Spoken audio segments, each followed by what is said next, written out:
Assalamualaikum warahmatullahi wabarakatuh. Perkenalkan, nama saya Zuinda Herka Putri dengan NIM 12130300145. Di sini saya akan mereview ulang kembali materi yang telah disampaikan oleh Bapak Lutfi Fahrul Rizal, SSI MH, selaku dosen pengampu mata kuliah Hukum Tata Negara. Diskusi pertama yakni membahas tentang pengertian ruang lingkup dan konsep hukum tata negara. Konsep hukum tata negara merupakan suatu kajian yang terfokuskan kepada suatu hal. Konsep dari HTN sendiri mengkaji tentang hukum tata negara itu sendiri. Langsung saja yakni hakikat ilmu.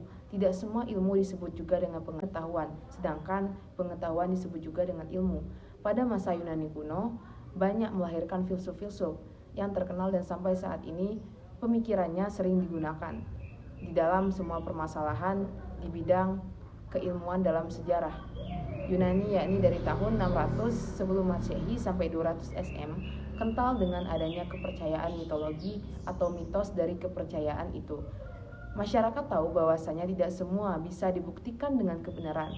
Akibatnya lahirlah pemikir-pemikir yang kritis, yakni seperti Thales, Anaximandros, Anaximenes, Pythagoras, Xenophanes, Heraklitos, Socrates, Plato, Aristoteles, dan Plotinus. Namun ada yang lebih ikonik dari beberapa filsuf yang telah saya sebutkan di atas, yakni Socrates, Plato, dan Aristoteles. Definisi hukum tata negara secara istilah di dalam bahasa Inggris yakni Constitution Law atau State Law. Hukum tata negara adalah sekumpulan peraturan hukum yang mengatur organisasi negara, hubungan antar alat kelengkapan negara dalam garis horizontal dan vertikal, warga negara dengan negara, serta kedudukan warga negara dan hak asasinya atau bisa dikatakan sebagai HAM. Tokoh filsuf dari hukum tata negara yang terkenal yakni Van Vollenhoven yang menyebutkan bahwasannya hukum tata negara adalah untuk mengatur semua masyarakat hukum, atasan dan masyarakat hukum bawahan. Ruang lingkup hukum tata negara, organisasi negara, yakni membicarakan tentang bentuk negara, bentuk pemerintah, sistem pemerintahan, lembaga negara, struktur pejabat negara, lembaga-lembaga negara yang ada pada suatu negara, pembagian kekuasaan serta hubungannya. Sumber hukum tata negara, yakni hukum internasional yang telah diratifikasi menjadi hukum nasional, peraturan perundangan tertulis, wujudnya seperti UU, PP, perjanjian, dan lain-lain, nilai-nilai konstitusi yang tak tertulis atau hukum adat, jurisprudensi, peradilan, atau doktrin ilmu hukum yang hubungannya dengan ilmu lain, yakni terdapat pada ilmu hukum, ilmu politik, HAN, atau hukum administrasi negara, sosial, dan ekonomi. Asas-asas hukum tata negara.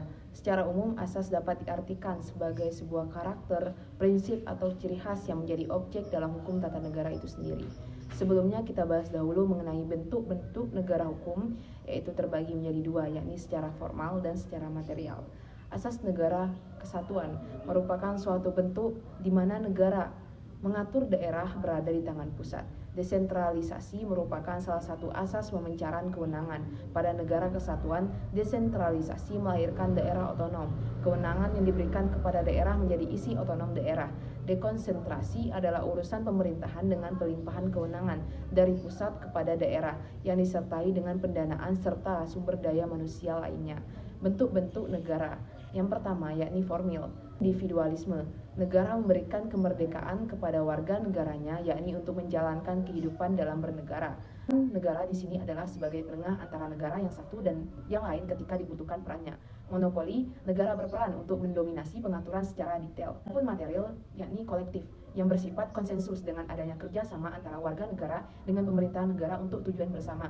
Dominasi negara. Negara tidak memberikan ruang politik atau dikuasai sepenuhnya oleh negara. Demokrasi atau avant-garde, penyelenggaraan kekuasaan berasal dari rakyat, penyelenggaraan kekuasaan secara bertanggung jawab, adanya partisipasi langsung atau tidak langsung, rotasi kekuasaan, pemilu, kebebasan dijadikan hak-hak dasar manusia. Azas demokrasi, indikator. Yang pertama, yakni penyelenggaraan kekuasaan berasal dari rakyat, penyelenggaraan kekuasaan secara bertanggung jawab, adanya partisipasi langsung atau tidak langsung, rotasi kekuasaan, pemilu, atau masih ada hubungan dengan asas negara hukum. Teori dan bentuk susunan negara. Negara kesatuan adalah negara berdaulat yang diselenggarakan sebagai satu kesatuan tunggal. Secara umum negara terbagi menjadi dua, yakni negara kesatuan atau unitary state dan negara bagian atau federal state. Yang pertama, kesatuan atau unitary state memiliki ciri-ciri vertical management model, lebih terpusat dan vertikal. Contohnya negara Jepang dan Inggris. Central Reserve Friendship model, yakni contoh negaranya Swedia, Spanyol, dan Denmark. Unification model, contohnya adalah Belanda. Mixed model, contohnya adalah negara Prancis. Yang kedua, yakni negara bagian atau federal state. Negara ini mengadopsi dari desentralistik. Karakternya, satu wilayah negara terbagi atas negara-negara bagian, contohnya Amerika Serikat. Kedaulatannya ganda. Hubungan antara pemerintah federal dengan daerah bersifat koordinatif atau kooperatif.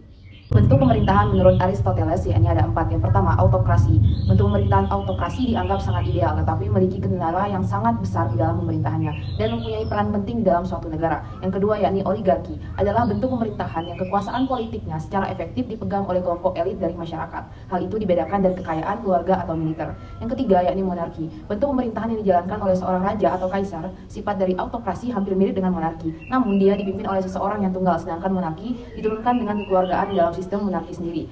Selanjutnya, yakni bentuk republik, adalah suatu bentuk pemerintahan yang dijalankan berdasarkan kedaulatan rakyat. Istilah ini berasal dari bahasa Latin res publica atau urusan awam, yang artinya kerajaan dimiliki serta dikawal oleh rakyat. Sedangkan menurut Aristoteles, bentuk negara dibagi menjadi 4. Ketiga, yang pertama, bentuk sempurna, monarki dengan dampak kemerosotan yakni deposite dan tiranie. Yang kedua, bentuk sempurna aristokrasi dengan dampak kemerosotannya oligarki atau plutokrasi. Yang ketiga, bentuk sempurna politea, pemerintah langsung atau kota, serta dampak kemerosotannya demokrasi. Selanjutnya, siklus teori. Terdapat siklus teori atau siklus dari bentuk pemerintahan, yaitu jika dicontohkan seperti monarki, tirani, aristokrasi, oligarki, demokrasi, okrasi, dan monarki. Adapun dua jenis sistem negara dengan indikator-indikator tersendiri menurut Mahfuz MD, yakni presidensial dan parlementer.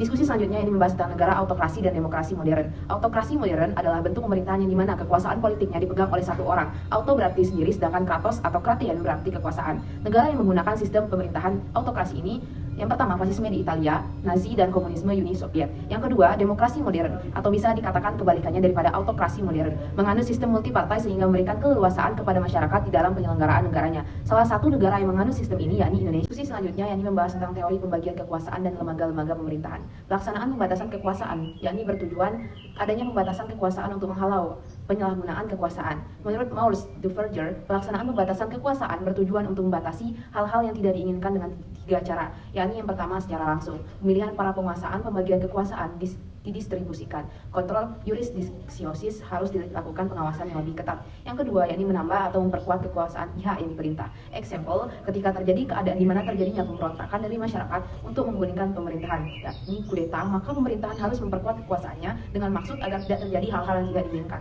Yang ketiga, pengendalian atau kelaliman pihak penguasa dari masyarakat. Hal ini dapat dilakukan dengan pembatasan kekuasaan penguasa secara federalisme yang bersifat internal atau dalam negara. Selanjutnya, yakni trias politika. Keberadaan istilah trias politika ini sudah ada sejak abad ketika Prancis menghendaki revolusi atau abad ke-16, yakni terbukti dengan adanya pembagian kekuasaan. Pada abad ke-16 terjadilah pembagian kekuasaan yang pertama. Yang kedua, John Locke 1632 sampai 1704 mensederhanakannya menjadi fungsi legislatif, eksekutif, dan fungsi federatif. Selanjutnya, Montesquieu pada tahun 1748 mempertegasnya dengan the spirit of the law atau yang kita kenal dengan legislatif, eksekutif, dan yudikatif. Eksekutif adalah kekuasaan melaksanakan undang-undang atau rule application function, contoh presiden dan satuan kerja pemerintahan. Yang kedua, yakni legislatif, kekuasaan yang membuat undang-undang atau sering disebut rule making function. Example, DPR, MPR, DPD tugas membuat dan merumuskan undang-undang. Yang terakhir, yakni yudikatif, yakni kekuasaan yang mengadili atas pelanggaran undang-undang, rule adjudication function, dan kehakiman. Example, Mahkamah Agung, Mahkamah Konstitusi, dan Komisi Yudisial, di mana tugas dan wewenangnya adalah mengawasi jalannya pelaksanaan undang-undang. Mungkin hanya sekian yang dapat saya sampaikan, kurang lebihnya saya mohon maaf. Wabillahi taufiq wal hidayah. Wassalamualaikum warahmatullahi wabarakatuh.